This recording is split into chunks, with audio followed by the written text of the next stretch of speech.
Well, good afternoon. This is wildlife biologist Eric Orff with the New Hampshire Fish and Wildlife YouTube channel. Here's a kind of a weird place here. Let me give you a little bit of history of what I have seen here at some point in time, but even go back further. My best friend, who I met in 7th grade at age 12, Rick Hamlet, he and I became fast friends and joined the Londonderry Fishing Game Club and began to learn to hunt and fish together, and have spent our lives since then, 57 years, getting together quite frequently. We don't seem to get out hunting and fishing as much as we once did, but we've joined Boy Scouts together and the Civil Air Patrol, so we've been fast friends for a long time. So jump forward to 1984. Here in Epsom. I had been living here since 1979, 40 years now. He bought a piece of land about a quarter mile that way, south of me. I live about a mile north. So here we are.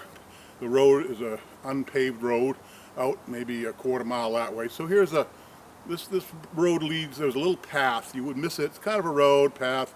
You'd miss it. But so Rick and I, we hunted and fished when we could. But when our kids are young and we were raising families, working long days, you just didn't have time to do all that. But we would try to get together most weeks, not every week, but a lot of weeks for our evening walk. So typically, most people would probably call them a hike. They would last, 3 or 4 hours and cover many miles. Just to the south here, maybe a mile away, is Bear Brook State Park, 10,000 acres with miles of trails. We have hiked and walked on many of those nearby. There's the old Suncook Railroad bed nearby, which we walked on for years and was not developed. So we spent a lot of time, as much as we could during the day, hunting and fishing growing up. But as families and work and things took our time, we would just find some special time, some evenings, to get out for what we call the walk, what most people would call a hike. So usually once a week on a Thursday night, but not every week. Haven't been doing that so much lately. But, and those walks or hikes led to some what I call weird woods happenings. And some of them happened right here. And so let me tell you about some of those. Well, we would often walk for 2 or 3 hours and we would end up back here. You can see the fire pit here, and it was a cool night. We'd find some sticks here and start a little fire and maybe spend a half an hour or an hour before we put out the fire and headed home with some time around the fire. And but here, over the years, we've run into some really weird things. For instance, one night, late at night, now when we walk at night, hike at night, yes, we have a flashlight in our pocket. We seldom turn them on. All my life I've been pretty comfortable with the nights, enjoy the nights, and if you're out there, even in the woods like this, in the middle of the woods, your eyes adjust over a half an hour or an hour. So even on the darkest of nights, you really don't need a flashlight.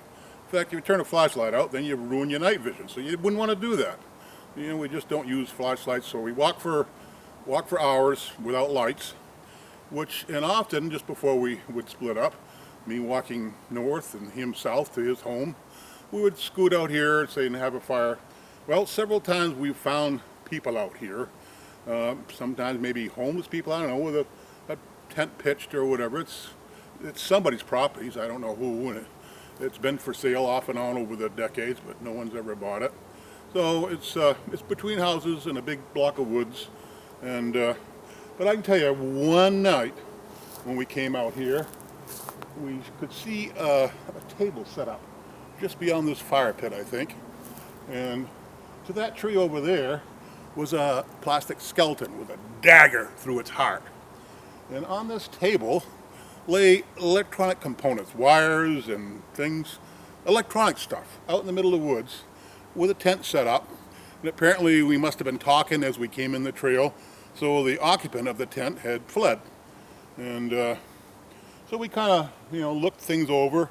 But I was working, for the New Hampshire Fishing Game Department at the time, and it seemed kind of bizarre that there was this table in the middle of the woods with all these electronic stuff. I'm thinking to myself, bomb making stuff maybe?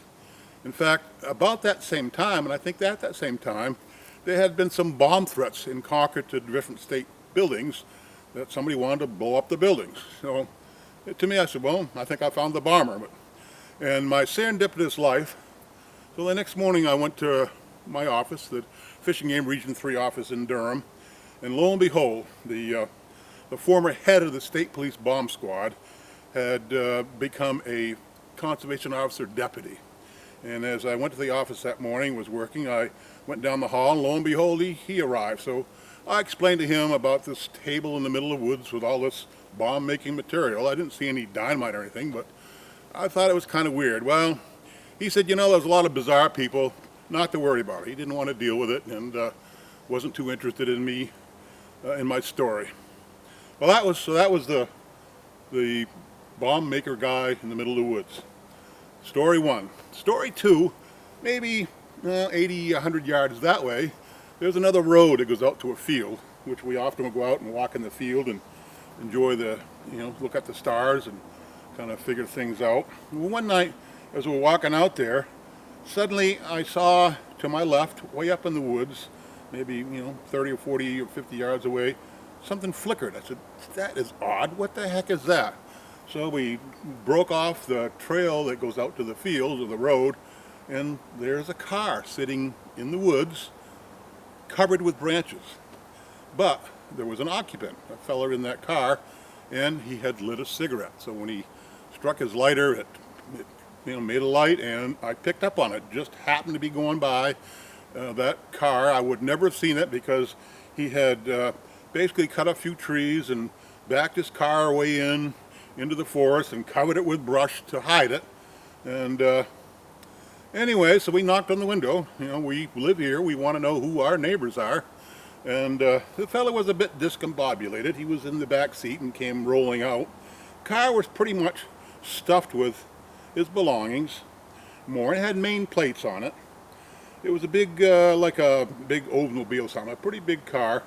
And in the passenger seat, there was a transmission, a huge transmission, I guess for that car, in the passenger seat. So some bizarre stuff going on here. So we got talking with him. He finally kind of started talking to us, and he claimed that he was hiding from the government. I think he said it was the CIA, that he had some reason to believe that, I think maybe George Bush was the president, number one, George Bush, and he had some reason to believe that that the government was tracking him. So he was hiding from the government, hiding from the CIA, and had pulled off here in Epsom, somehow found the road and ditched his car into the woods. And so Rick and I kept walking out to the field and enjoyed our walk, and and checking out the stars and watching satellites go by, as we often did, and talking about all the our old times, as we often do.